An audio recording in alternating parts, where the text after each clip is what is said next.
సాతాను పుట్టుకకు కారణం ఎవరు? సాతాను జననానికి కారణం ఎవరు? వాని అంతం ఎవరి చేతిలో ఉన్నది? వాని అంతం ఎవరి చేతిలో ఉంది? సాధారణంగా అసలు సాతాను గురించి మాట్లాడుకోవటానికే మనం ఇష్టపడం. అసలు వాడి ఊసెత్తితేనే మనకి చిరాకు, భయం. ఎక్కడ చూడండి దేవుడిని గురించిన మాటలే, దేవుడి గురించి చెప్పే కళాశాలలే, దేవుని గురించిన బైబిల్ బోధలే తప్పించి అసలు సాతాను గురించి ఎవరైనా ఎప్పుడైనా మాట్లాడతారేమో విందాము అంటే ఎవరు మాట్లాడరు. అసలు మాట్లాడే సాహసం కూడా చేయరండి ఎవరు కూడా.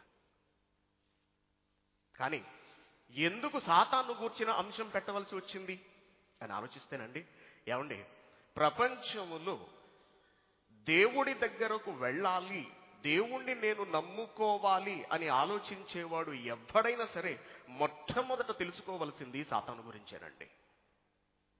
సాతాను గురించి అర్థమైతే తప్ప నేను దేవుడిలో ఉన్నానా సాతానులో ఉన్నానా అనే విషయాన్ని ఎవరూ పసిగట్టలేరు. దేవుని పిల్లారా, ఈ సాతాను గురించి చాలా చాలా విషయాలు దేవుడు బైబిల్లో ప్రస్తావించాడు. కానీ క్రైస్తవులు ఎవ్వరూ ఎప్పుడూ కూడా వాటిని చదవటానికి ఆసక్తి చూపించలేదు. ఈరోజు మనం పరిశీలిద్దాం, అసలు వాడి గురించి తెలుసుకోవడం ఎంత అవసరం అన్నది ఈ విషయం విన్న తర్వాత మీకు అర్థమవుతుంది.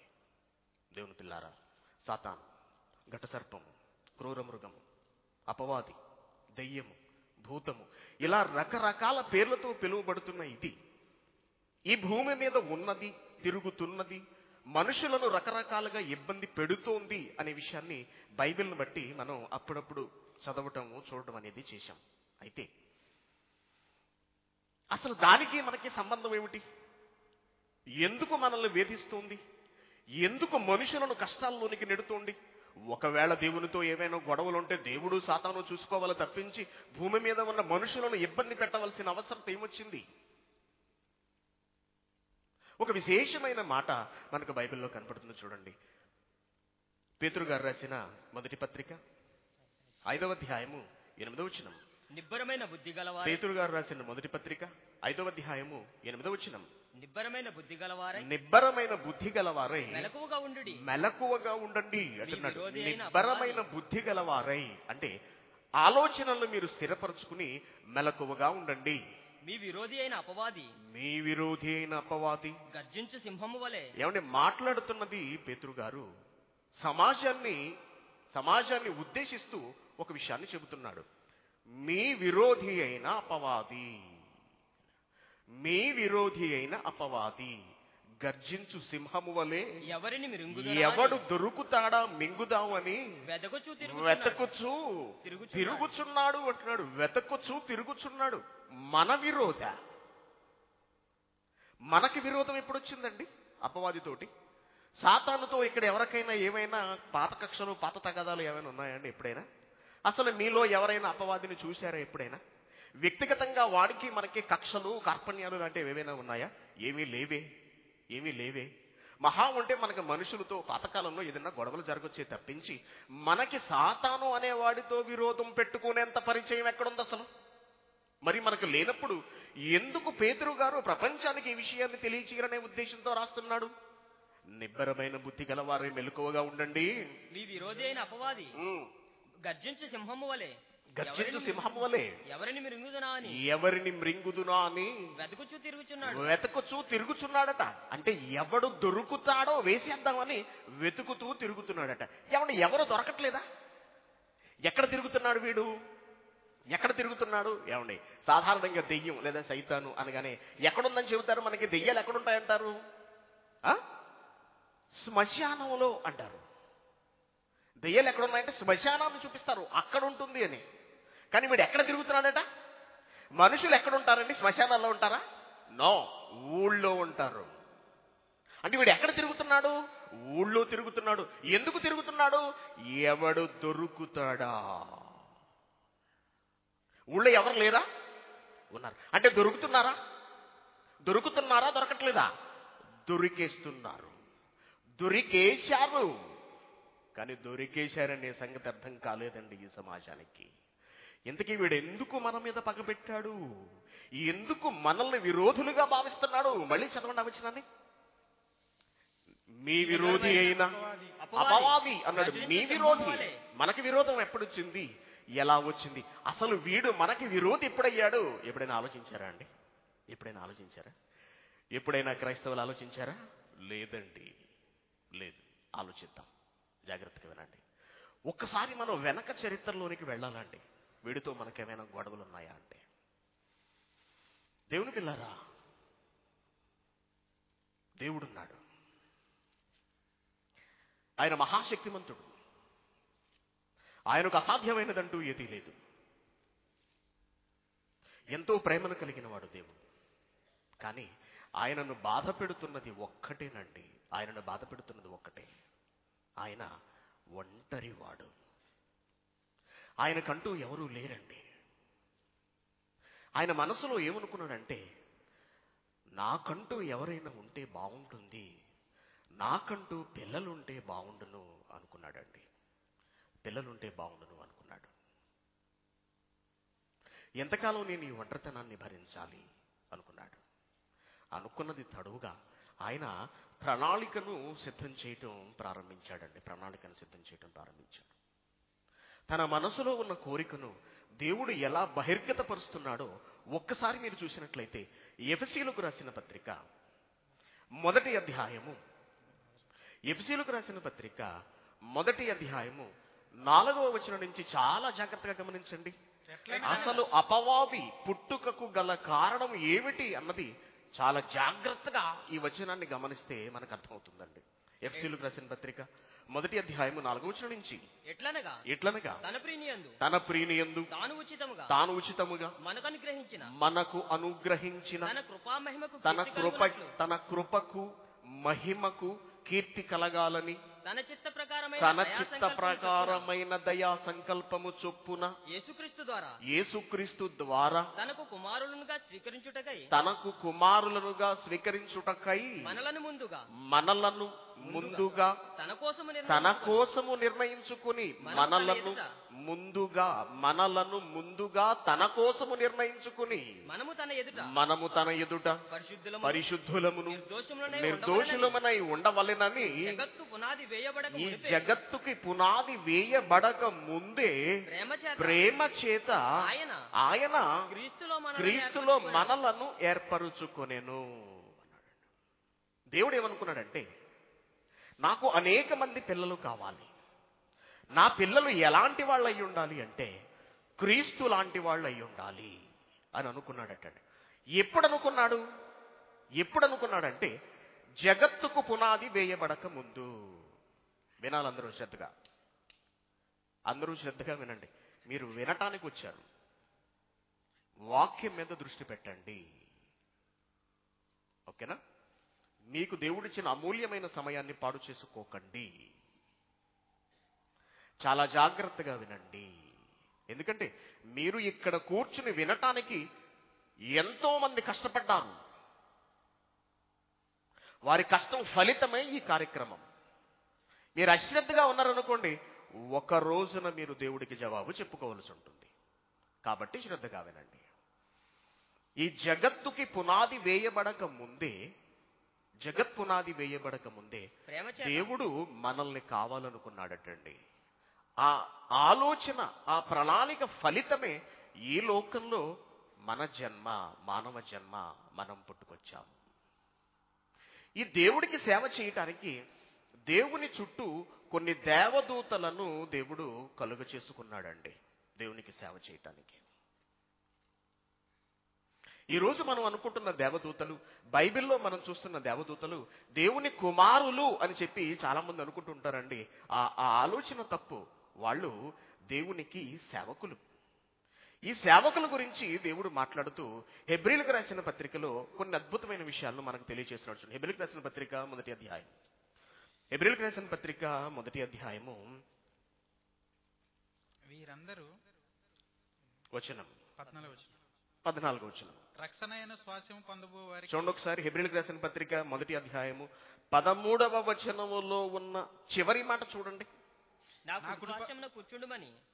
చివరి లైన్, అని దూతలలో ఎవని గూర్చి అయినను ఎప్పుడైనను చెప్పెనా దూతల గురించి మాట్లాడుతూ ఏమంటాడంటే వీరందరూ రక్షణయను స్వాస్థ్యము పొందబోవు వారికి పరిచారము చేయుటకై పంపబడిన సేవకులైన ఆత్మలు అంటున్నాడు. రక్షణయను స్వాస్థ్యము పొందబోవు వారికి. ఏమండి, రక్షణ పొందబోయేది ఎవరు? రక్షణ పొందింది ఎవరు? రక్షణ ఎలా పొందుతాం మనం? నమ్మి బాప్తిసం పొందినవాడు రక్షింపబడును. అంటే రక్షింపబడే వాళ్ళు ఎవరు? దేవుని పిల్లలు. ఆ దేవుని పిల్లలకు సేవ చెయ్యటం కోసం దేవుడు దేవదూతలను తయారు చేశాడు. మొట్టమొదట దేవదూతలను చేసుకుని తనకు పిల్లలు ఎప్పుడైతే కావాలనుకున్నాడో, మరి పిల్లలందరికీ పనులు ఎవరు చేసి పెడతారు? పిల్లలకు గాలి కావాలి, పిల్లలు ఉండటానికి భూమి కావాలి, పిల్లలు తినడానికి ఆహారం కావాలి, పిల్లలకు కాంతి కావాలంటే సూర్యుడు కావాలి, చంద్రుడు కావాలి, ఎన్నో కావాలి. కాబట్టి ఇవన్నీ ఎవరు చేస్తారో, కాబట్టి నా పిల్లలకు సేవ చేయడానికి అవసరమైన వాటిని తయారు చేస్తాననే ఉద్దేశంతో దేవుడు దేవదూతలను కలిగించాడటండి. వీరందరూ రక్షణయను స్వాస్థ్యము పొందబోవు వారికి పరిచారము చేయుటకై పంపబడిన సేవకులు. దేవదూతలందరూ ఎవరంటే సేవకులు, దేవునికి సేవకులు, దేవునికి సేవకులు, దేవునికి సేవకులు. సేవ చేయాలి. ఒక సూర్యుడు మండుతున్నాడు, మండుతూ మనకు వెలుగును వేడిని అందిస్తున్నాడు, మనకి సేవ చేస్తున్నాడు అండి. ఒక గాలి ఉంది, ఒక దేవదూత గాలిగా మార్చాడు దేవుడు, మనకి సేవ చేయమన్నాడు. వీటినే పంచభూతాలు అంటారు. పంచభూతాలు మీకు తెలిసే ఉంటుంది. గాలి, నీరు, ఆకాశము, అగ్ని, భూమి. ఈ 5 పంచభూతాలు అంటారు. ఈ పంచభూతాలను దేవుడు తయారు చేశాడండి దేవదూతల ద్వారా. దేవదూతలనే పంచభూతాలుగా దేవుడు మార్చి మనకు అందిస్తున్నాడు. ఇలా పంచభూతాలను దేవుడు కలుగ చేశాడు మన కోసం. వీళ్ళు మనకు సేవ చెయ్యాలి అంటున్నాడు, సేవ చెయ్యాలి అంటున్నాడు.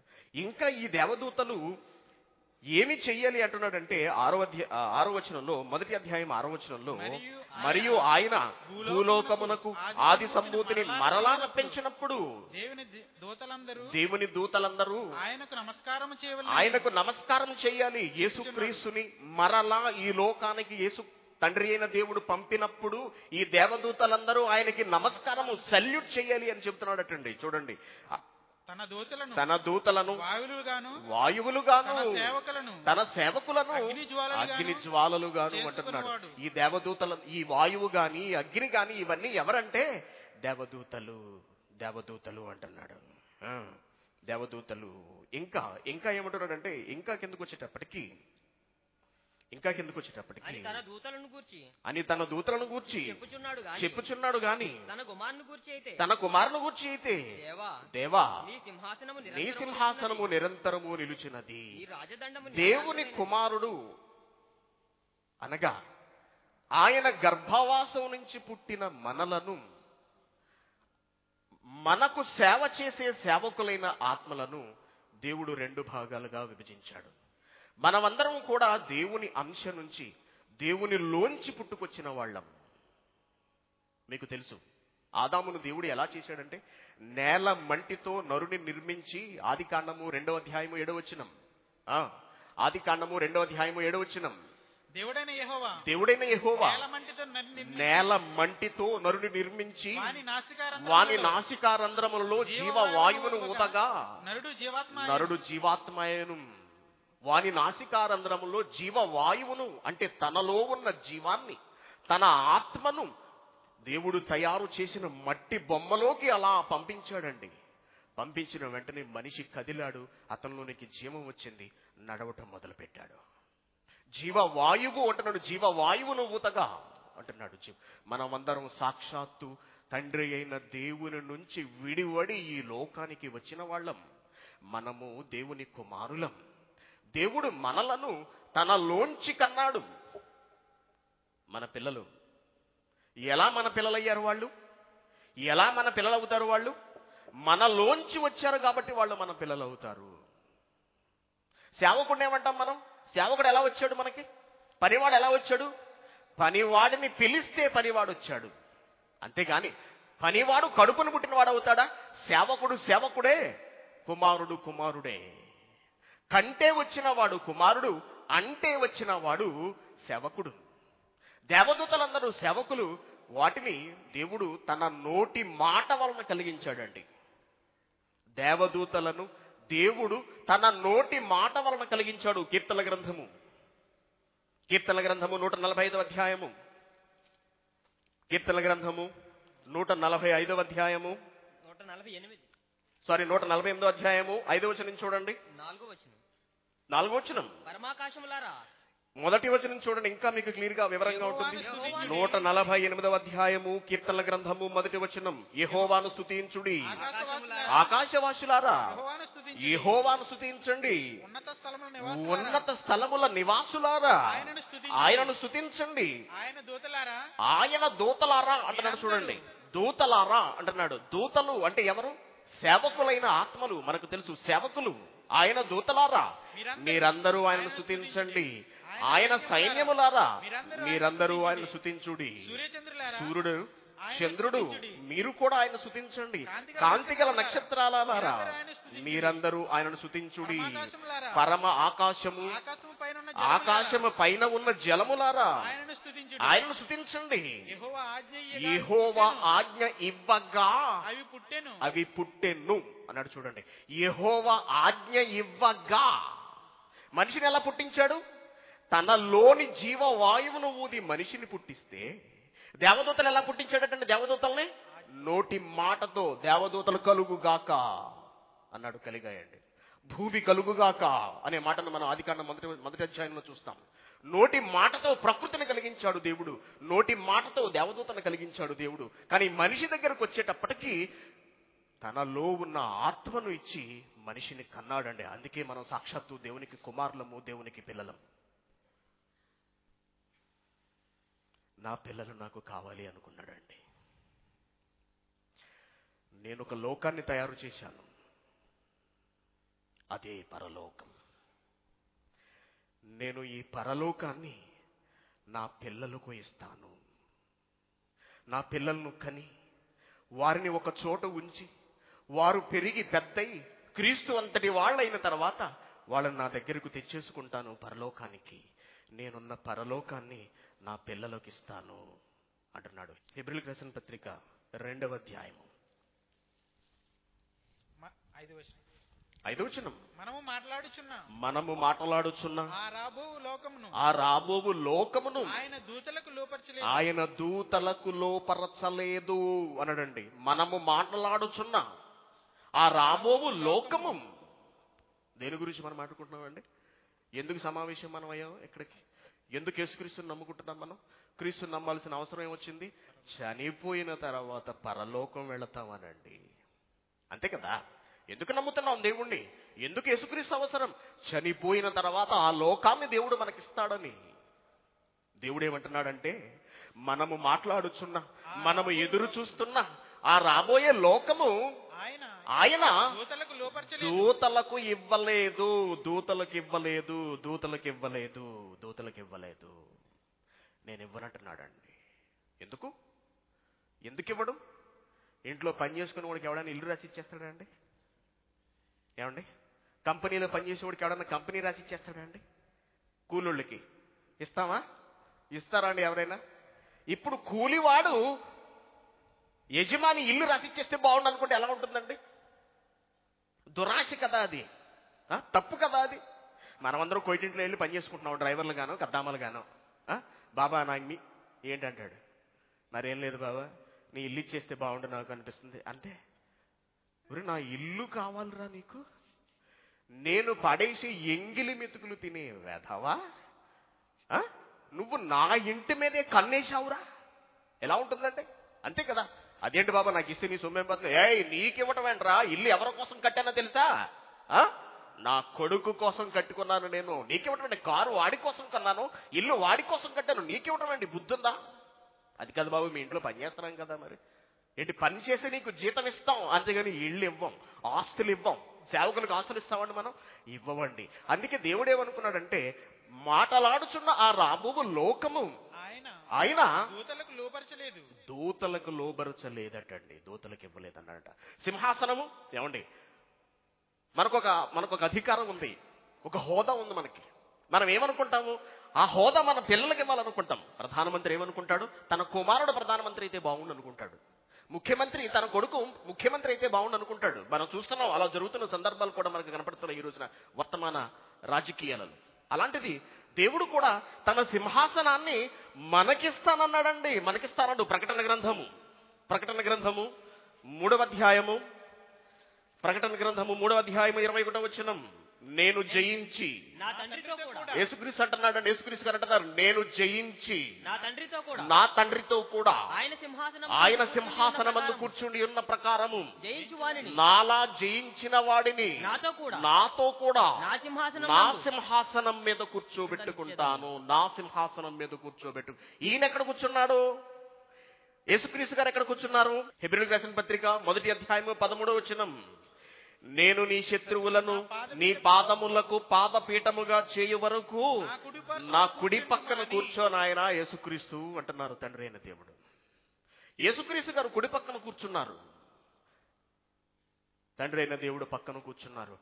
వీళ్ళు కూర్చున్న సింహాసనాన్ని ఎవరికి ఇస్తామంటున్నారో తెలుసా? ఎవరికి? మీకేనండి, మీకే. ఏమిస్తానంటున్నాడు దేవుడు? సింహాసనమే. ఏంటి సింహాసనమే? ఆయన ఉన్న సింహాసనం మనకే. మనకెందుకండి? వార్డు మెంబర్ అయితే సరిపోతుంది మనకి కదా.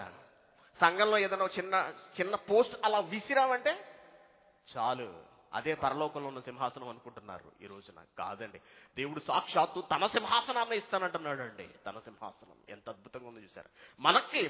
మనకి వింటున్నాయండి, ఇవన్నీ వింటున్నాయి. అలాగా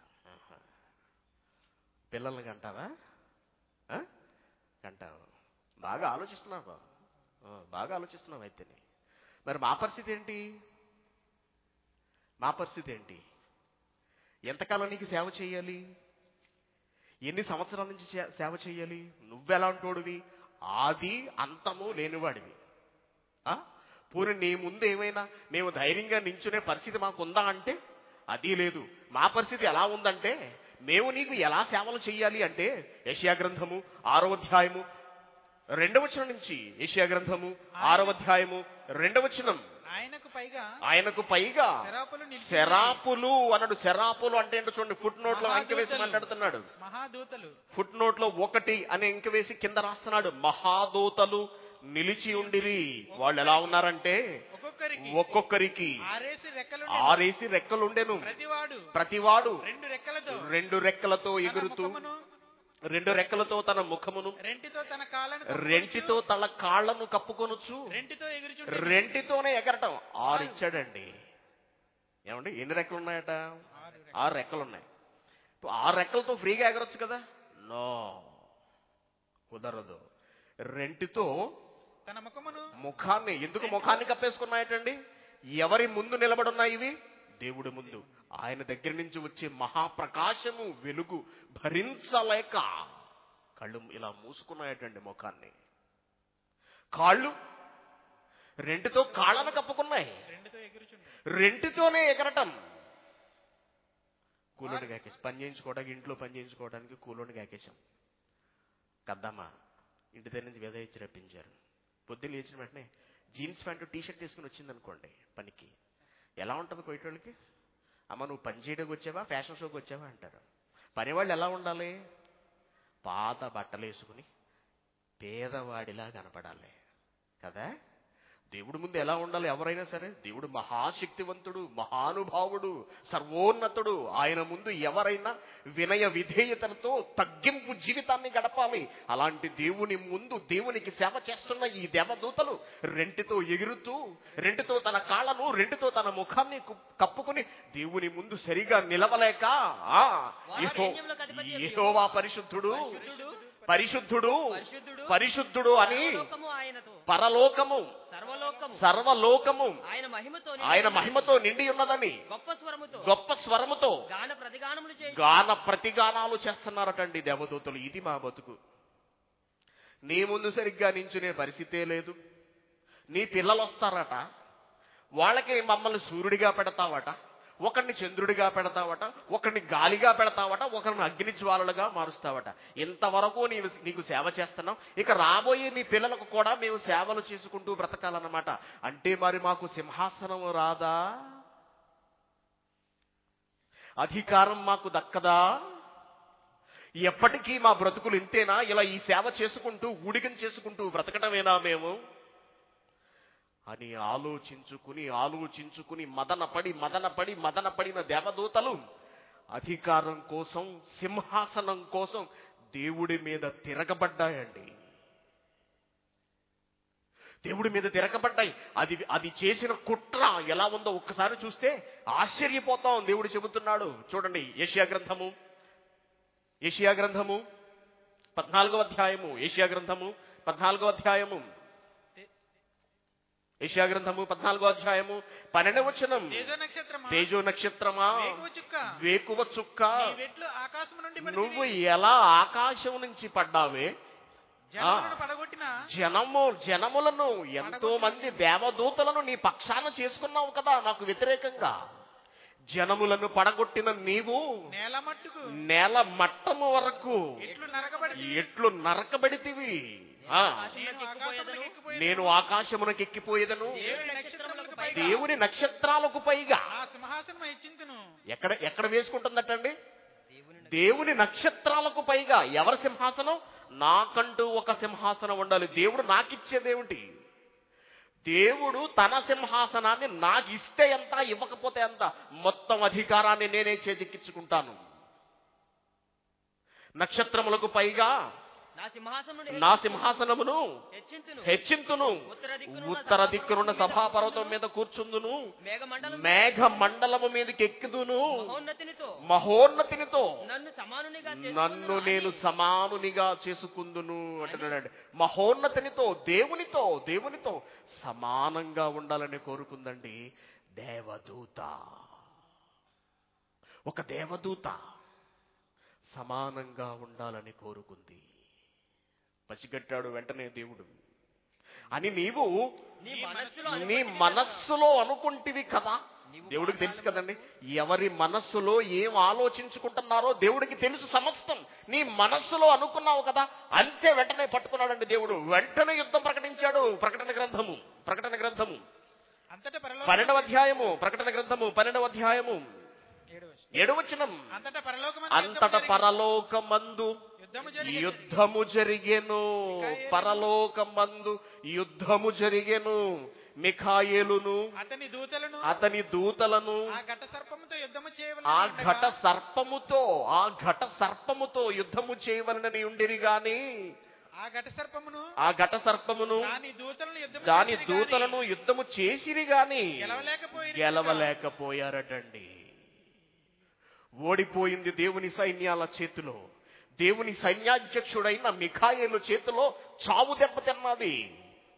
ఘట సర్పము, అపవాది, భూతము, దెయ్యము, క్రూర మృగము, నరహంతకుడు, ఇలా రకరకాల పేర్లతో పిలువబడుతున్న ఇది దేవుని ఎదిరించి దేవుని సైన్యాలతో యుద్ధం చేసి అధికారం చేజిక్కించుకోలేక పరాభవం పొంది గెంటివేయబడింది పరలోకము నుంచి. గనుక పరలోకములో వారికి స్థలము లేకపోయెను. కాగా సర్వలోకమును మోసపుచ్చుచు అపవాది అనియు సాతాననియు పేరుగల ఆది సర్పమైన ఆ మహాఘట సర్పము తోసేసాడంటండి పరలోకం నుంచి. ఎందుకంటే పరలోకంలో చోట్లేదన్నాడు కదా, పరలోకం నుంచి తోశాడు. తోసి అదొచ్చి ఎక్కడ పడింది? భూమి మీద పడద్రోయబడెను. దాని దూతలు ఎక్కడొచ్చి తోశాడండి? ఎక్కడ తోసేసి ఎక్కడ వచ్చి పడింది? భూమి మీద పడిందటండి. ఇది వచ్చి దాని దూతలను దానితో కూడా పడద్రోయబడి ఎక్కడికి? భూమి మీదకి పడద్రోయబడ్డారు. భూమి మీదకు. చూసారా అండి? ఎక్కడి నుంచి ప్రారంభమైంది చూడండి దాని ప్రయాణం. దేని మీద కన్నేసింది చూడండి అపవాది. దేవుని సింహాసనం కావాలి, అధికారం కావాలి, కుట్ర, మోసం పసిగట్టిన దేవుడు యుద్ధం చేయించి గెంటి వేశాడండి. పరలోకం నుంచి గెంటేశాడు. అది వచ్చి భూమి మీద పడింది. భూమి మీద పడింది. దేవుని పిల్లారా, భూమి మీద పడేటప్పటికీ అప్పటికే దేవుడు అన్నీ చేసుకుంటూ వచ్చేశాడు. ఈ యుద్ధం జరగటం, పరలోకం నుంచి గెంటివేయబడటం, భూమి మీదకు రావటం సరిగ్గా ఏ కాలంలో సంభవించిందంటే, ఏదెను తోటలో ఆదాము అవ్వలను వేశాడండి. అప్పుడే దేవుడు విడిచిపెట్టాడు దాన్ని. వచ్చిందండి, అవ్వ దగ్గరకు వచ్చింది. అవ్వ దగ్గరకు వచ్చింది. అప్పుడే స్నానం చేసి టాయిలెట్ అవుతుంది. అవ్వ దగ్గరకు వచ్చింది నెమ్మదిగా. అవ్వా, ఏం చేస్తున్నావు? ఏం చేస్తున్నావే? నీకు తెలియదేముంది? ఇదిగో నేను టాయిలెట్ అవుతున్నాను ఎప్పటిలాగే. Very good. ఏంటి, ఏదో ఇన్ఫర్మేషన్ వచ్చింది నాకు. ఇంతకీ వచ్చింది ఎవరు? సర్పము. సర్పం అంటే ఏమిటండి? పాము అనుకుంటున్నాం మనం. ప్రపంచానికి సర్పం అంటే అర్థమైంది ఏంటంటే పాము అనుకుంటున్నారు. సర్పం వచ్చిందటండి. సర్పం మాట్లాడుతుందట. ఏం మాట్లాడుతుందో చూడండి. 1వ అధ్యాయము ఆదికాండము. 3వ అధ్యాయం ఆదికాండము. దేవుడైన యెహోవా 1వ వచనం నుంచి.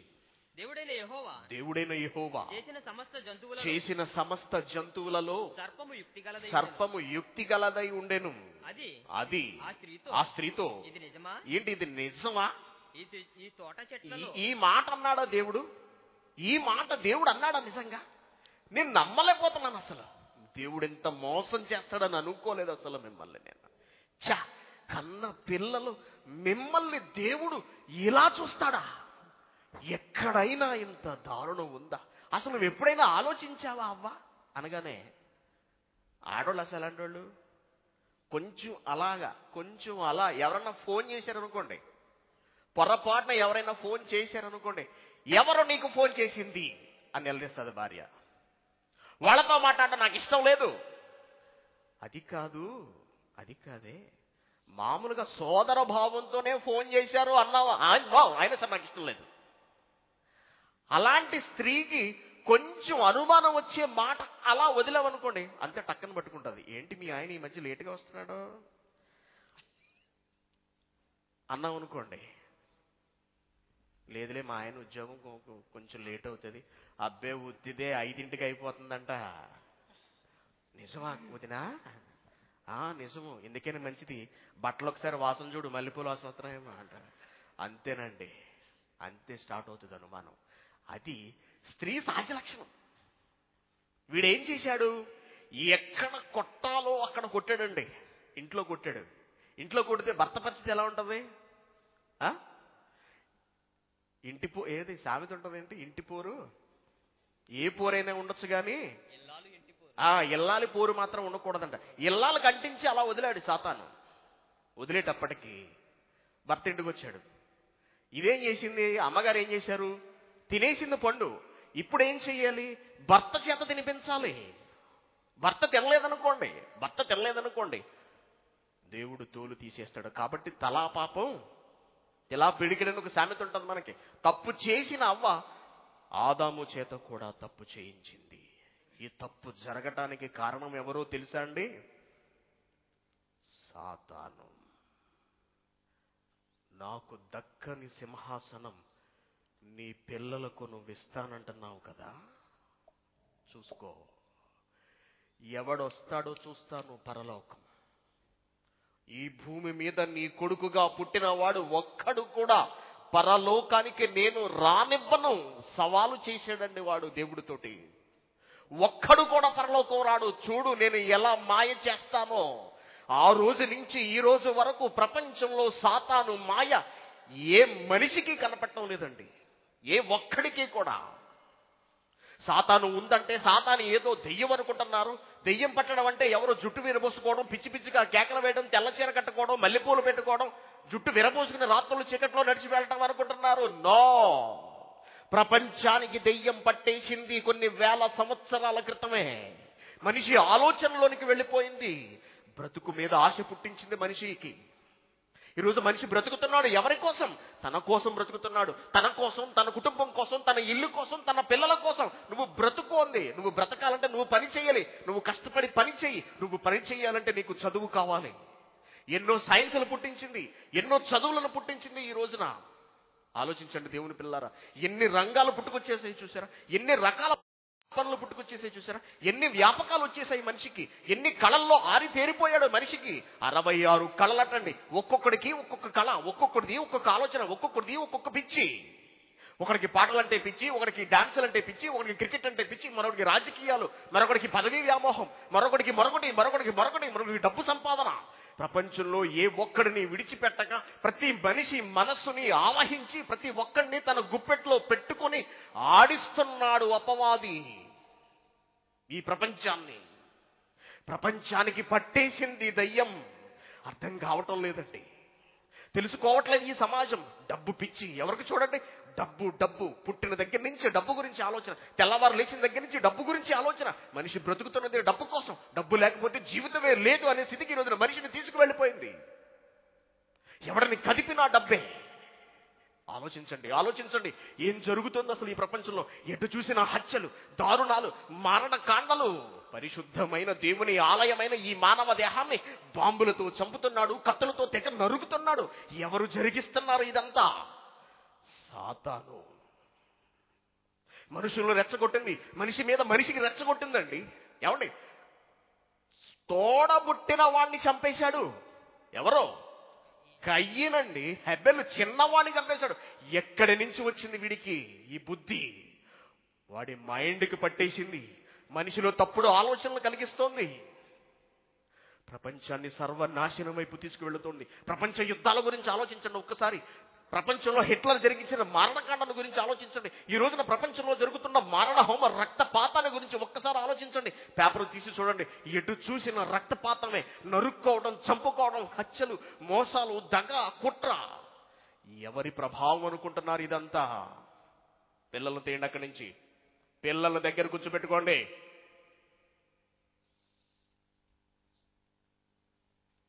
మీ పిల్లలందరినీ మీ దగ్గర కూర్చోబెట్టుకోండి. పక్క వాళ్ళని డిస్టర్బ్ చేయకండి.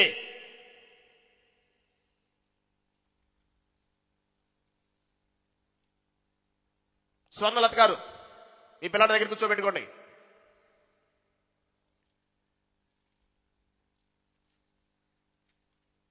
ఆలోచించండి.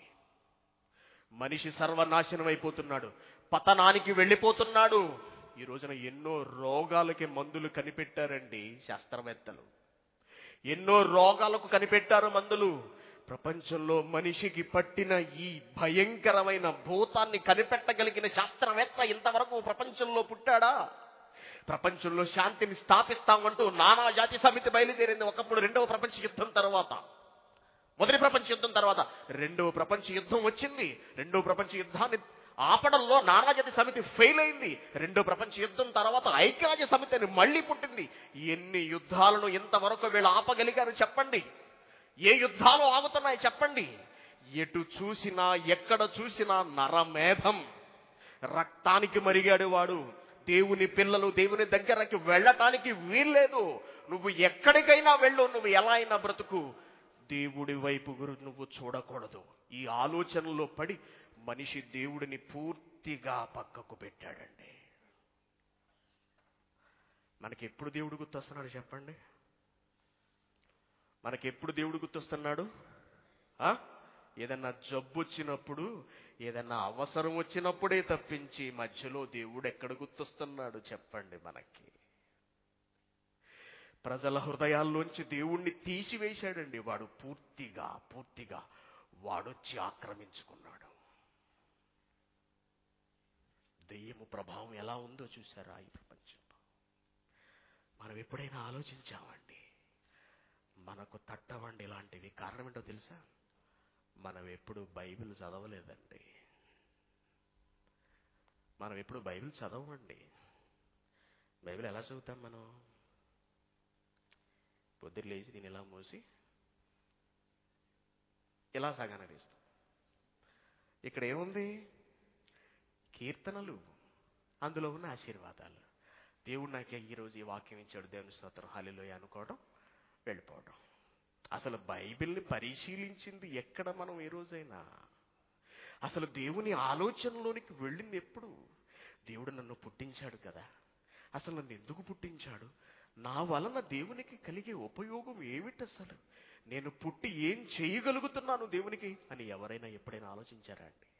పెళ్లి చేసుకుని పెళ్ళానికి నేను ఏం న్యాయం చేశాను, పిల్లలకు నేను ఏమిచ్చాను, ఏమి న్యాయం చేశానని ఆలోచిస్తున్నామే తప్పించి పుట్టించిన దేవుని కొరకు నేను ఏం చెయ్యగలుగుతున్నాను అసలు అని ఎప్పుడైనా నీకు ఆ ఆలోచన రావడానికి వీల్లేదు. అది మాత్రం నీకు రాకూడదు. నువ్వు ఎవరి గురించైనా సరే ఆలోచించు. మనిషి మనస్సును ఆవహించిందండి అపవాది. దేవుని బిడ్డలారా, మరి ఇంత జరుగుతుంటే చాలా మందికి ఒక డౌట్ వస్తుంది ఇప్పుడు మీకు. మరి ఇంత జరుగుతుంటే దేవుడు ఎందుకండి చూస్తూ ఊరుకుంటున్నాడు? అసలు ఏదేను తోటలోనే అపవాదిని భస్మీపటలం చేసేసి ఉండి ఉంటే, లేదా పరలోకంలోనే దేవుడు అపవాదిని సంహరించి ఉండి ఉంటే అసలు ఈ రోజున ఈ దాపురం మనకు ఉండేది కాదు కదా, ఈ పీడ వెరగడైపోయేది కదా కదా అసలు ఇంతవరకు ఆగవలసిన అవసరం ఏమొచ్చింది? ఎందుకు ఇలా జరుగుతుంది? అసలు దీని వెనక దేవుని ఆలోచన ఏమై ఉంది అని మనం ఆలోచిస్తే, అసలు వీడు ఎప్పుడు ఈ లోకం నుంచి వెళ్ళిపోతాడు, ఎప్పుడు మనకు పీడ విరగడవుతుందని మనం ఆలోచిస్తే, దేవుని పిల్లారా, ఒక విచిత్రమైన మాట మనకు బైబిల్లో కనిపిస్తుందండి. విచిత్రంగా ఉంటుంది, చాలా విచిత్రంగా ఉంటుంది. చూద్దాం ఒకసారి, చూడండి. దశలోనికలకు రాసిన 2వ పత్రిక 2వ అధ్యాయము 8వ వచనం. మైక్స్ పనిచేయట్లేదేవి? These mics are not working. అప్పుడు ఆ ధర్మ విరోధి, దశలోనికి రాసిన 2వ పత్రిక 2వ అధ్యాయము 8వ వచనం. అప్పుడు ఆ ధర్మ విరోధి బయలుపరచబడును, ప్రభువైన యేసు తన నోటి ఊపిరి చేత వానిని సంహరించి తన ఆగమన ప్రకాశము చేత వానిని నాశనము చేయును అంటున్నాడు. అమ్మయ్య, ఇక్కడ మనకు ఒక విషయం అర్థమైందండి. ఈ సాతానుగాడి పీడ ఎప్పుడు విరగడైపోతుందంటే, ప్రభువైన యేసు 2వ రాకడలో తన నోటి ఊపిరి చేత అపవాదిని సంహరిస్తాడు. వినాలందరూ శ్రద్ధగా వినండి. అపవాది పుట్టుకకు కారణం ఎవరో చూసాం ఇంతవరకు. అపవాది పుట్టడానికి కారణం ఎవరు?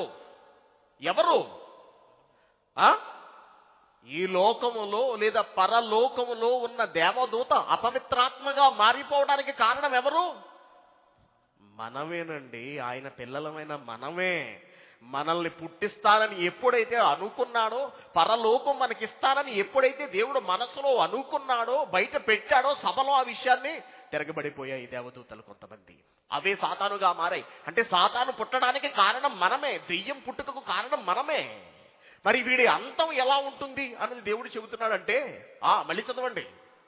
అప్పుడు ఆ ధర్మ విరోధి బయలుపరచబడును, ప్రభువైన యేసు తన నోటి ఊపిరి చేత వాడిని చంపుతాడు, తన ఆగమన ప్రకాశము చేత వాడు నాశనం అవుతాడు అన్నాడు. అంటే యేసుక్రీస్తు 2వ రాకడలో ఆయన వచ్చే ఆ వెలుగుతో ఆయన వచ్చి ఉఫ్ఫని ఊదితే, నోటి ఊపిరి చేతే అది మండి భస్మమైపోతుంది అని ఒక విషయాన్ని తెలియజేశాడు. ఇంకా మాట్లాడుతూ ఏమన్నాడంటే, దేవుడు ఇంకా మాట్లాడుతూ కొరింథీయులకు రాసిన మొదటి పత్రిక దాని అంతం ఎలా ఉంటుంది అని ఆలోచిస్తున్నాం మనం. దాని అంతం ఎలా ఉంటుంది? కొరింథీయులకు రాసిన మొదటి పత్రిక 15వ అధ్యాయము 23వ వచనం. కొరింథీయులకు రాసిన మొదటి పత్రిక 15వ అధ్యాయం 23వ వచనం. ప్రతివాడు తన వరుసలోనే బ్రతికింపబడును. ప్రతివాడు తన వరుసలో బ్రతికింపబడును. ప్రథమ ఫలము క్రీస్తు. క్రీస్తు వచ్చినప్పుడు, క్రీస్తు వచ్చేటప్పుడు ఏం జరుగుతుందో చెబుతున్నాడు. తరువాత క్రీస్తు వచ్చినప్పుడు ఆయన వారు బ్రతికింపబడుదురు. అటు తరువాత ఆయన సమస్తమైన ఆధిపత్యమును,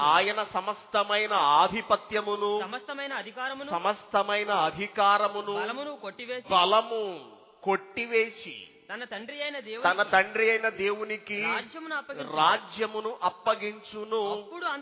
అప్పుడు అంతము వచ్చును అన్నాడు. అధికారాన్ని కొడతాను అంటున్నాడు, బలాన్ని కొట్టేస్తాను అంటున్నాడు. ఎవరి బలం ఇది?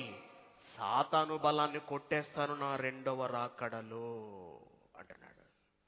తన నోటి ఊపిరి చేత సంహరిస్తాడు యేసుక్రీస్తు రెండవ రాకడలో అంటున్నాడు.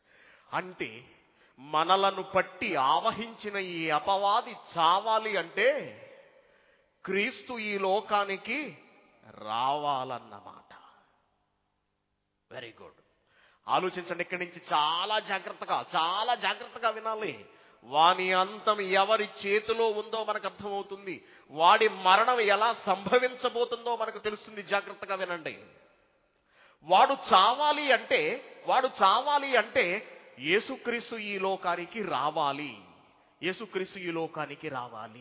Very good. యేసుక్రీస్తు గారు ఈ లోకానికి రాబోయే ముందు ఎటువంటి పరిస్థితులు ఈ భూమి మీద నెలకొనాలి అని చెబుతున్నారో మనం ఒక్కసారి వెనక ఆయన మాటల్లోనికి వెళదాం. మళ్ళీ ఒకసారి మత్తయి సువార్త 24వ అధ్యాయం 3వ వచనంలో శిష్యులు అడుగుతున్నారు. ఆయన ఒలీవ కొండ మీద కూర్చుని ఉన్నప్పుడు శిష్యులు ఆయన యొద్దకు ఏకాంతముగా వచ్చి, ఇవన్నీ ఎప్పుడు జరుగుతాయి యేసుక్రీస్తు గారు? మీరు చెబుతున్నారు కదా, వినండి అందరూ శ్రద్ధగా. ఇవి ఎప్పుడు జరుగును? నీ రాకడకును ఈ యుగ సమాప్తికి సూచనలేవి. అంటే నువ్వు వచ్చే ముందు ఎలాంటి పరిస్థితులు ఉంటాయి? నీ రాకడతో ఈ యుగం సమాప్తం అయిపోతుంది కదా. నీ రాకడకు ఈ యుగ సమాప్తికి ఏమైనా సూచనలు, హింట్స్ ఏమైనా ఉంటే మాకు ఇస్తావా అని యేసుక్రీస్తు గారిని అడుగుతుంటే ఆయన అంటున్నాడు, మీకు తెలుసు, ఎవడును మిమ్మల్ని మోసపరచకుండా చూసుకోండి. అనేకులు నా పేరిట వచ్చి నేనే క్రీస్తునని చెప్పి మిమ్మల్ని మోసపరిచెదరు. మరియు మీరు యుద్ధాలను గూర్చి యుద్ధ సమాచారములు గూర్చి వింటారు. మనకు తెలిసి ఇవన్నీ. యేసుక్రీస్తు గారు వచ్చే ముందు ఏం జరుగుతుందంటే యుద్ధాలు జరుగుతాయి, కరువులు సంభవిస్తాయి, ఎన్నో జబ్బులు వస్తాయి, రాజ్యం మీదకి రాజ్యం వస్తుంది, శ్రమలు వస్తాయి. ఇలా ఎన్నో మనకు తెలుసు. అయితే చివరన యేసుక్రీస్తు గారు ఒక పదాన్ని అలా పడేశాడండి. ఇంతవరకు ఈ క్రైస్తవ ప్రపంచానికి ఆ పదం అసలు కంటికి కనపడలేదు. అదేమిటంటే 14వ వచనం, మరియు ఈ రాజ్య సువార్త సకల జనములకు సాక్ష్యార్థమై లోకమందంతటను ప్రకటింపబడును. దాని తరువాత అంతం వస్తుంది అన్నాడు. ఈ రాజ్య సువార్త సకల జనులకు సాక్ష్యంగా లోకమంతా ప్రకటింపబడాలి. ఆ తర్వాత ఏం జరుగుతుంది అంటే అంతం జరగాలి అంటే ఎవరు రావాలి? యేసుక్రీస్తు గారు రావాలి. అంతే కదండి. ఆయన వచ్చిన తర్వాతే కదా అంతం జరుగుతుంది. Very good. ఆయన రావాలి అంటే ఏం ప్రకటించబడాలి? ప్రపంచం అంతా ఏ సువార్త ప్రకటించబడాలి? రాజ్య సువార్త ప్రకటించబడాలి. చాలా జాగ్రత్తగా గమనించండి. Very good. మరి రాజ్య సువార్త ప్రకటన జరుగుతోందిగా ఈ రోజున ఎక్కడ చూసినా. కువైట్ అనే ఒక ఇస్లాం కంట్రీ. వాక్యం చెప్పుకుంటున్నామా లేదా? చక్కగా మనకు మాలియాలో ఒక ప్లేస్ ఇచ్చారు. అక్కడ అందరూ ప్రార్థన చేసుకుంటున్నారు. అక్కడ సువార్త ప్రకటన జరుగుతుంది. అది కాక మంతకాక ఒక ప్రేయర్ సెల్స్ ఉన్నాయి. మనకు తెలుసు. ప్రతి మంతకాలం ఇస్లాం కంట్రీలోనే ఇంత ఉధృతంగా సువార్త జరుగుతుంది. మనమే బహిరంగంగా సువార్త చేసుకుంటున్నాం. ఏమండి? ప్రపంచంలో ఎన్ని క్రిస్టియన్ ఛానల్స్ ఉన్నాయి మీరు ఒకసారి ఆలోచించండి. కొన్ని వందల క్రిస్టియన్ ఛానల్స్ ఒక్క ఆంధ్రప్రదేశ్లో మనకి ఎన్ని ఉండేది? కొత్తలోను శుభవార్త ఏదో వచ్చింది, తర్వాత ఆరాధన, రక్షణ చాలా వచ్చేసాయి. ఇప్పుడు భారతదేశంలో కూడా సువార్త ప్రకటన చాలా ఎక్కువగా పెరిగిపోయిందండి. మనకు తెలుసు, పల్లెటూళ్ళలో వీధికి 3 చర్చిలు ఉంటాయి, 3 పెద్ద పెద్ద శబ్దాలతో స్పీకర్లు పెడతారు. మనకు తెలుసు జరిగే తతంగం అంతా. మరి ప్రపంచంలో ఇస్లాం దేశాలలో సహా సువార్త ప్రకటించబడుతున్నప్పుడు, ప్రపంచం అంతా యేసుక్రీస్తు ఎవరో తెలిసినప్పుడు, అందరికీ సువార్త చెవిన పడుతున్నప్పుడు, ఇంతవరకు యేసుక్రీస్తు ఎందుకు రాలేదు ఈ లోకానికి? కదా? అవునా కదా? ఆలోచించండి కొంచెం. అవునా? ఎక్కడ చూసినా సువార్త అందుతున్నప్పుడు ప్రపంచంలో ఉన్న ప్రతి భాషలోకి సువార్త వెళ్ళిపోయినప్పుడు యేసుక్రీస్తు గారు ఎందుకు ఇంతవరకు రాలేదు? సువార్త ప్రకటింపబడుతుంది.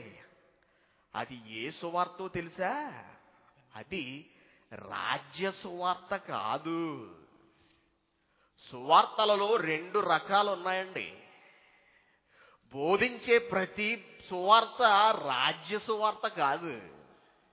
దాని పేరే మరి ఒక సువార్త అంటాడు. గలతీయులకు రాసిన పత్రిక, గలతీయులకు రాసిన పత్రిక చూడండి, చాలా జాగ్రత్తగా గమనించండి, చాలా జాగ్రత్తగా గమనించండి.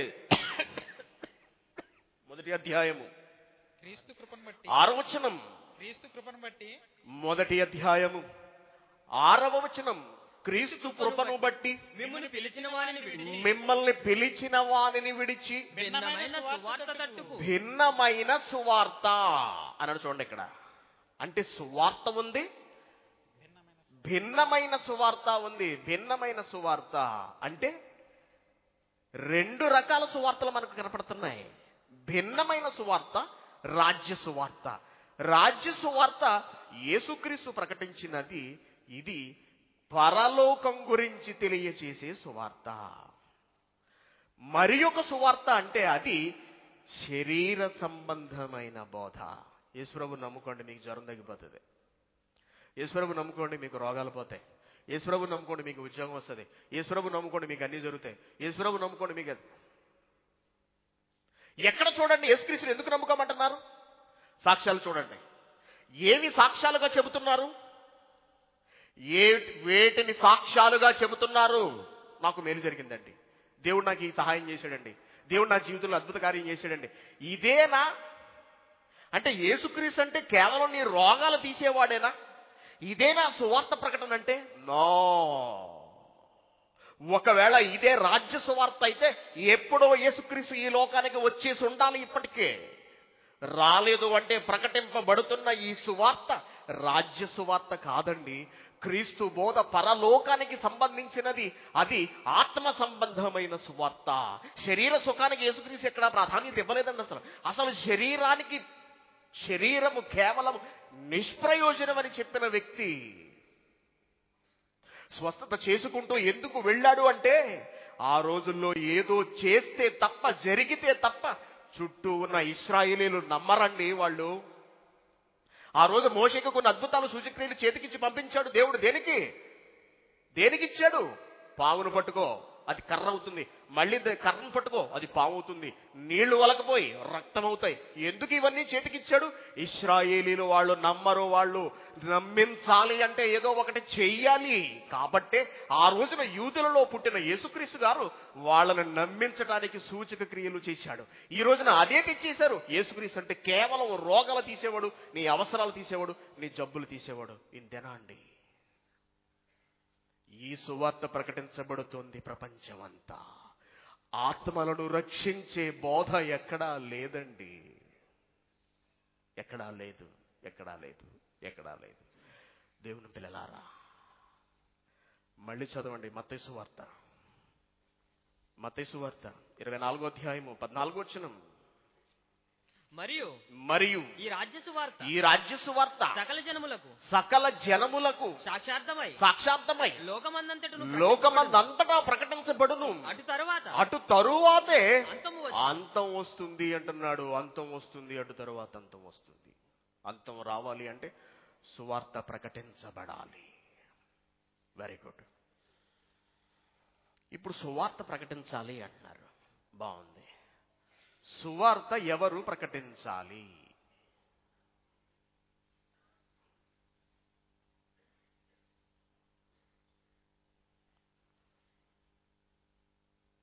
సువార్త ఎవరు ప్రకటించాలి? సువార్తను ఎవరు ప్రకటించాలి? ప్రశ్నిస్తున్నాను. మీకు తెలియదే అండి, సువార్త ఇస్లాం సహోదరులు ప్రకటించాలి కదా, హైందవ సహోదరులు సువార్త ప్రకటించాలి. పాస్టర్ సువార్త ప్రకటించేవాడు, మనకు సంబంధం లేదు. సువార్త ఎవరు ప్రకటించాలి?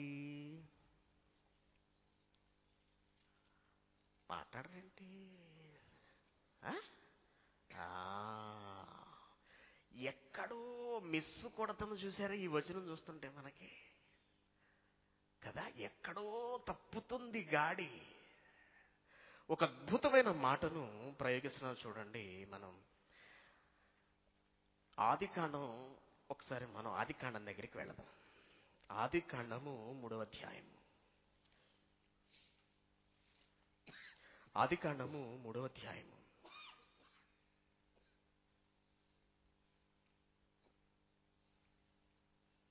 మూడవ అధ్యాయంలో 15వ వచనాన్ని చూడండి ఒకసారి. మరియు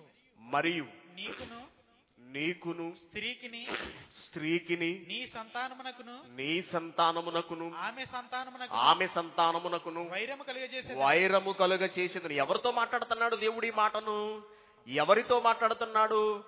ఏదెను తోటలో సాతాను ఆదాము అవ్వల చేత పండు తినిపించేసిన తరువాత 1 by 1 శాపాలు ఇచ్చుకుంటూ వస్తున్నాడండి దేవుడు.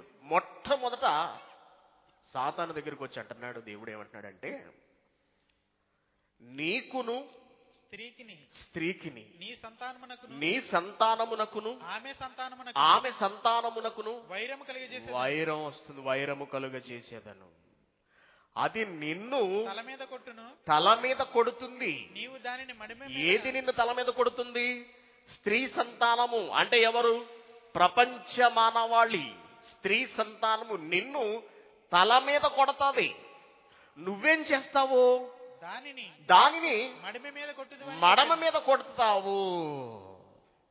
ఇది చదివి మనవాళ్ళు ఏమన్నారంటే, ఆదాము అవ్వల్ని మోసం చేసింది సర్పం అంటే పాము కదా. పావును మనం ఎక్కడ కొట్టి చంపుతాము? తల మీద. పావు మళ్ళీ ఎక్కడ కరుస్తుంది? అబ్బాయి ఎంత కరెక్ట్గా చూసారా? కరెక్ట్గా మాట్లాడతాడు దేవుడు, అన్ని ఎక్కడ తేడా ఉండవండి కదా. ఏంటి పావా? పావులతో మాట్లాడుతున్నాడా దేవుడు? పాము గురించి మాట్లాడుతున్నాడు అండి దేవుడు? సాతానుతో మాట్లాడుతున్నాడు. సాతానుతో ఏం చెప్తున్నాడంటే, నువ్వు వారి మడిమ మీద కొడతావు అన్నాడండి. సాతాను మనల్ని ఎక్కడ కొట్టాడంటే మడమ మీద, అంటే కాలి మీద కొట్టాడటండి. నడిచేవాడు కాలు ఎరగొట్టేసామనుకోండి, వాడు నడుస్తాడా? నడవడండి. మాట్లాడడానికి వెళ్ళడు వాడు, నడవడు వాడు. నడవకూడదు, మనుషులు నడవకూడదు. ఎక్కడికి నడవకూడదు? ఎక్కడికి నడవకూడదు? రోమీయులకు రాసిన పత్రిక 10వ అధ్యాయము 15వ వచనం. రోమీయులకు రాసిన పత్రిక, చాలా జాగ్రత్తగా గమనించండి. రోమీయులకు రాసిన పత్రిక 10వ అధ్యాయము 15వ వచనం. ఇందు విషయమై ఉత్తమమైన వాటిని గూర్చిన సువార్తను ప్రకటించు వారి పాదములు ఎంతో సుందరమైనవి. ఏమంటే కాళ్ళు ఏంటి గురించి మాట్లాడుతున్నాడు ఏంటి దేవుడు? పాదాల గురించి మాట్లాడుతున్నాడు ఏంటండి? ఏమంటే సువార్త ప్రకటించే వారి పెదవులు సుందరమైనవి. బాగుంది. సువార్త ప్రకటించే వారి కళ్ళు సుందరమైనవి. బాగుంది. సువార్త ప్రకటించే వారి పాదాలు సుందరమైనవి ఏమిటండి? ఎప్పుడైనా ఆలోచించావా? అసలు ఎప్పుడైనా ఇది వచనం చదివారండి? ఎవరైనా ఎప్పుడైనా చదివారా? మనం చదవండి. నిన్ను కాపాడువాడు కొనుకడు, నిద్రపోడు. నువ్వు మాత్రం నిద్రపో. నువ్వు చర్చికి వెళ్ళి నిద్రపో, ఆయన మాత్రం నీ కోసం కంటి మీద కొనుక్కు లేకుండా అలా ఎదురు చూస్తుంటాడు. మడమలు పాదాలు సుందరాలు ఏమిటండి? ఇంతకీ దేని విషయంలో సుందరమట?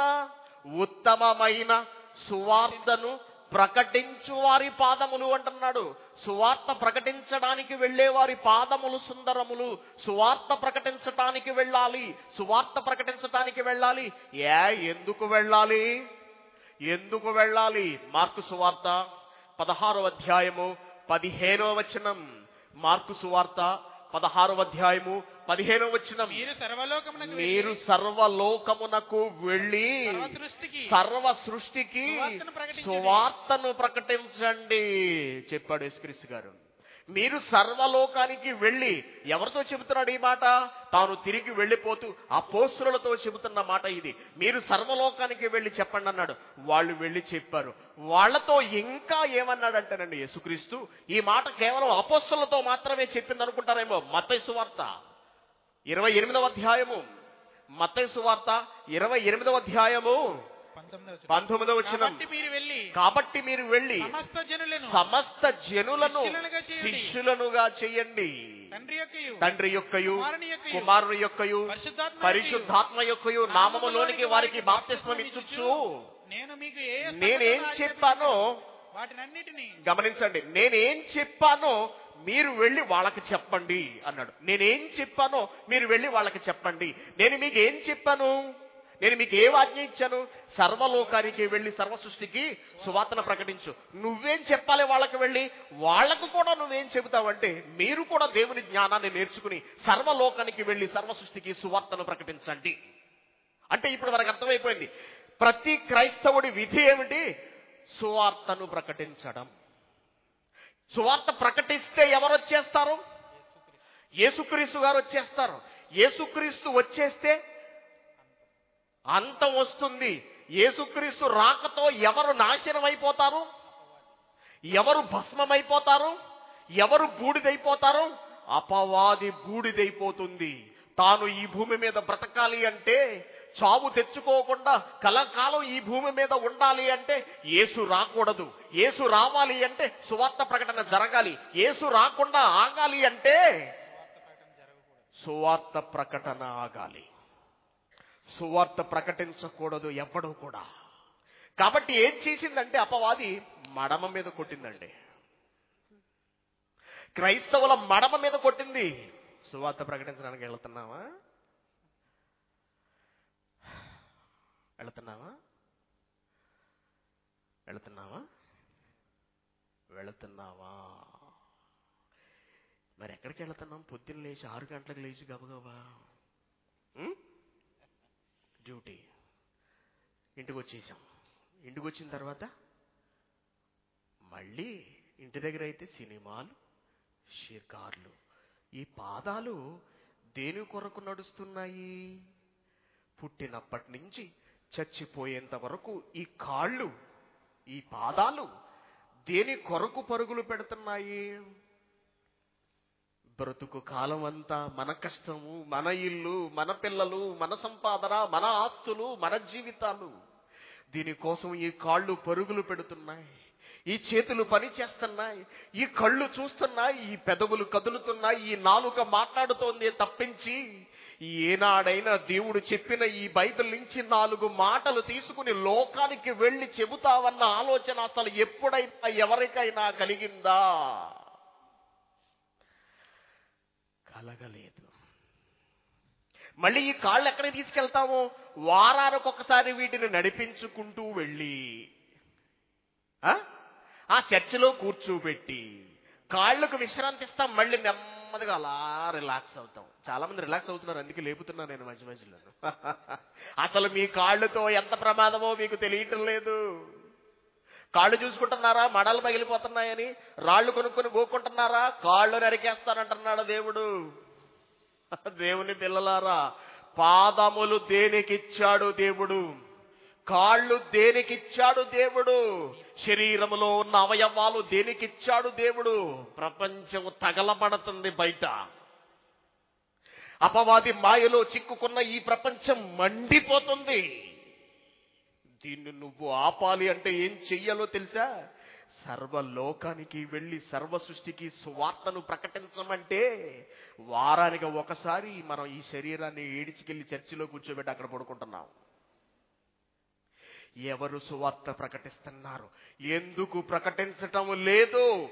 ఏదో జరుగుతోంది మనకు తెలియకుండా. బైబిల్ తీయగానే నిద్ర వచ్చాను. రాత్రులు బైబిల్ చదువుదామని కూర్చుంటాం కాసేపు, వెంటనే నిద్ర.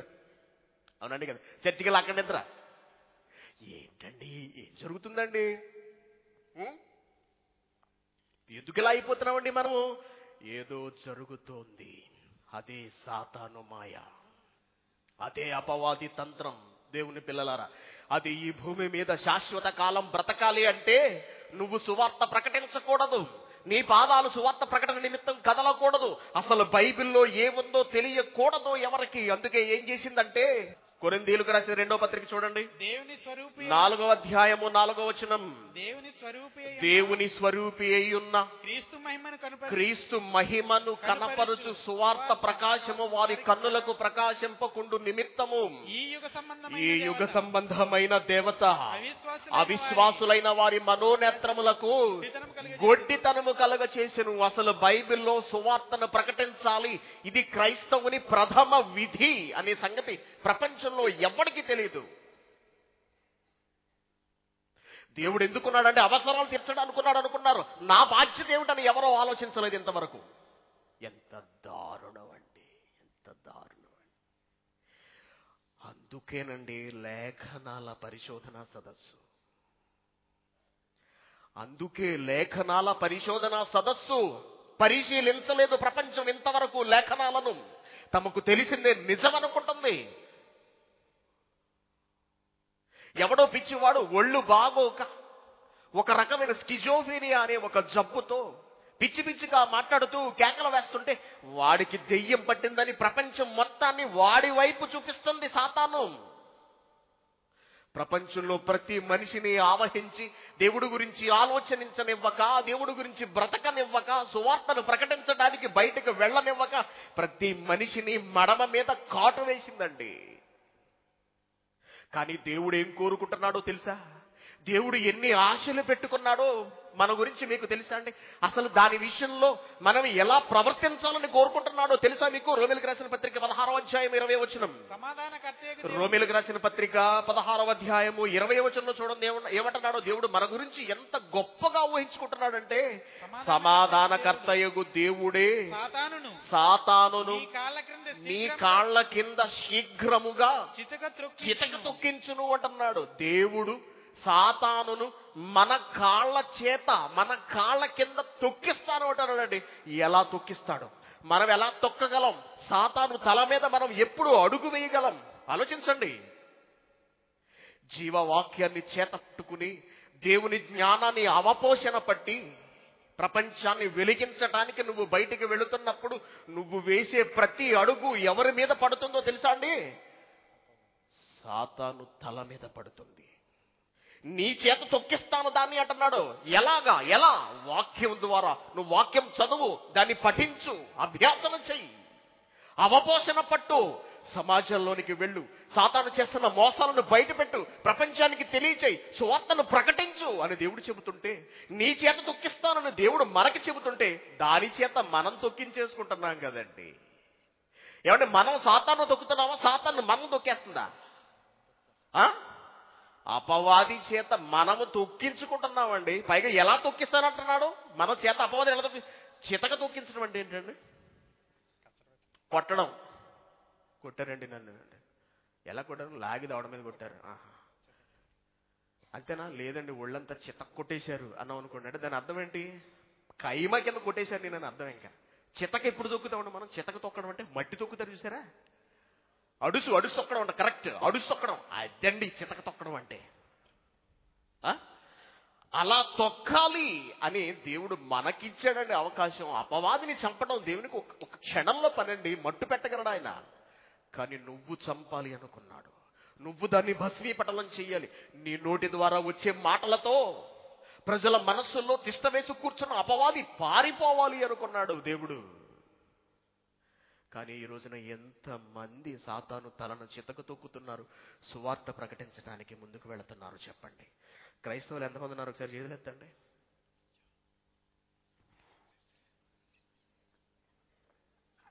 ఏంటి ఎత్తరేంటి? తొక్కుతున్నారా? సువార్త ప్రకటిస్తున్నారా? సువార్తను ప్రకటిస్తున్నారా? లేదండి. సువార్త ప్రకటన బాధ్యత మంది కాదనుకుంటున్నామండి. చర్చికి వెళ్ళి ఒకసారి కూర్చుని 1 గంట కూర్చుని వచ్చేసి సరిపోతుంది అనుకుంటున్నామండి. అయితే వారానికి ఒకసారి తినరాదా? వారానికి ఒకసారి తినండి. వారానికి 1 గంట సేపే పడుకోండి. వారంలో 1 గంటే పని చేయండి. 1000 దినాల జీతం ఎందుకు? 1 దినారా తీసుకోండి. ఈ ప్రతి విషయంలోనూ నీకు లెక్కే. దీనిని విడిచిపెట్టవే. వారంలో 6 రోజులు పని చేయాలని తెలుసు. ప్రతిదాన్ని జాగ్రత్తగా లెక్కలు కట్టుకోవడం తెలుసు. మరి దేవుని కొరకు సువార్త ఎందుకు ప్రకటించమండి? దేవుని పిల్లలారా ఆలోచించండి. మనల్ని ఇంట్లో కూర్చోబెట్టడానికి సాతాను వేసిన ఎత్తే మనల్ని సువార్త ప్రకటనకు బయటకు వెళ్ళనివ్వకపోవడం. నువ్వెక్కడికన్నా వెళ్ళు, పర్లేదు. నువ్వెక్కడికి వెళతావు వెళ్ళు, నో ప్రాబ్లం. నువ్వు సువార్తను మాత్రం ప్రకటించడానికి వెళ్ళు. ఒకవేళ నువ్వు ప్రకటించినా ఏ సువార్త ప్రకటించాలి? మరి యొక్క సువార్త. యేసుప్రభు నేను కాపాడతాడు, నీ ఆరోగ్యం తీస్తాడు, రా. యేసుక్రీస్తు నీ రోగాలు కుదురుస్తాడు, రండి. యేసుక్రీస్తు మీకు ఉద్యోగాలు ఇస్తాడు, రండి. ఇదే కదండి ఎక్కడ చూసినా. నేనేమన్నా అన్యాయంగా మాట్లాడుతున్నా? నిజం చెప్పండి. ఏమండి ఒకళ్ళని తిట్టడం అనేది మాకు ఇష్టం లేదండి. పాస్టర్లు తిట్టేస్తున్నాను, లేదా తండ్రి గారు బోధకులు తిట్టేస్తున్నాడు కాదండి. మేము చేస్తున్న ఈ పోరాటం మనుషులతో కాదు. గమనించాలి మీరందరూ, ఈ దేశంలో ఉన్న వాళ్ళందరూ కూడా, ఈ దేశంలో ఉన్న బోధకులు అందరికీ చెబుతున్నాను నేను, మేము చేస్తున్న ఈ సువార్త ప్రకటన, మాట్లాడుతున్న ఈ మాటలు, చేస్తున్న ఈ ధర్మ పోరాటం మీతో కాదు. మిమ్మల్ని ఆవహించిందండి ఒక శక్తి. దాని నుంచి మిమ్మల్ని కూడా బయటికి తీసుకురావాలన్నదే మా తాపత్రయం అండి. సంఘాలను విడగొట్టడం మా ఉద్దేశం కాదండి. ఎవరిని కూడా దయచేసి మీ సంఘాలు మానేసి మా దగ్గరికి రండి మేము ఎవరికి దయచేసి మీ సంఘాలను వదిలేసి మా దగ్గరికి రాకండి. వచ్చి నేర్చుకుని మీ సంఘాలకు వెళ్ళిపోండి అని చెప్తాను ఎప్పుడు కూడా. మీరు ప్రతి మీ చర్చలకు వెళ్ళండి, ఇక్కడికి వచ్చి దేవుని జ్ఞానం నేర్చుకోండి, మీ సంఘాలకు వెళ్ళండి. దేవుని గురించి బ్రతకమని చెబుతామండి, దేవుని గురించి ఆలోచించమని చెబుతాం, తప్పుడు బోధ చెయ్యవద్దని చెబుతాం. మీకు తెలియదా? No problem. అందరికీ అన్ని విషయాలు తెలియాల్సిన అవసరం లేదు. దేవుని జ్ఞానం అందరికీ అర్థం కాకపోవచ్చు, నో ప్రాబ్లం. తెలియకపోవటం తప్పేమీ కాదండి, తెలుసుకోకపోవటం తప్పు. ఒకళ్ళు చెబుతున్నా వినకపోవటం తప్పు. మీకు తెలియదా? నేను నేర్పిస్తాను. అందరికీ ఆహ్వానం పలుకుతున్నాను, ప్రతి ఒక్కరికి చెప్పండి, వెళ్ళి మీ బోధకులకి, మీ సంఘాల్లో ఉన్న వారు అందరికీ కూడా ఉచితంగా దేవుని జ్ఞానాన్ని నేర్పించడానికి కువైట్లో సురేష్ సిద్ధంగా ఉన్నాడు. బోధకులందరికీ కూడా వెళ్ళి చెప్పండి, మీ బోధకులు నేర్చుకోమని చెప్పండి, నిజమైన జ్ఞానాన్ని బోధించమనండి. దేవునికి లెక్క అప్పచెప్పుకోవాల్సి ఉంటుందండి ఒక రోజున. లేకపోతే బోధకులారా, దేవుడు మిమ్మల్ని నిలదీస్తాడు. మీరు చేస్తున్నది రాజ్య సువార్త, మరి యొక్క సువార్త తెలుసుకోండి. మోసం చేస్తున్నాడు అపవాది. బైబిల్లో ఉన్న ప్రతి విషయాన్ని తప్పుదారు పట్టించాడండి. అర్థం కావట్లేదండి. అద్భుతమైన విషయాలు ఈ రోజున మీరు 2 విషయాలు చూడబోతున్నారు. అపవాది వేసిన ఎత్తులు ఎలా ఉన్నాయనేది ఈ సమాజంలో నేర్చుకోండి. మేము ఎవరికి వ్యతిరేకం కాదండి, దయచేసి గమనించండి. మా పట్ల మీ హృదయాలలో ఉన్న చెడు తలంపులను తీసివేయండి, రండి, అందరూ సంఘటితంగా పనిచేద్దాం. క్రైస్తవ్యం అంటే దిగజారుడు స్వభావం వచ్చేసిందండి ప్రపంచంలో. భారతదేశంలో ఎంత నీచంగా చెప్పుకుంటున్నారండి. ఒక పక్కన మనం స్టేజీలు అడిగితే ఎవరెవరండి, మనం అడిగితే గ్రౌండ్లో ఎవరో ఇవ్వరండి. అంతవరకు ఎందుకంటే కువైట్లో ఎవరన్నా అండర్ గ్రౌండ్స్ ఇస్తున్నారా అండి?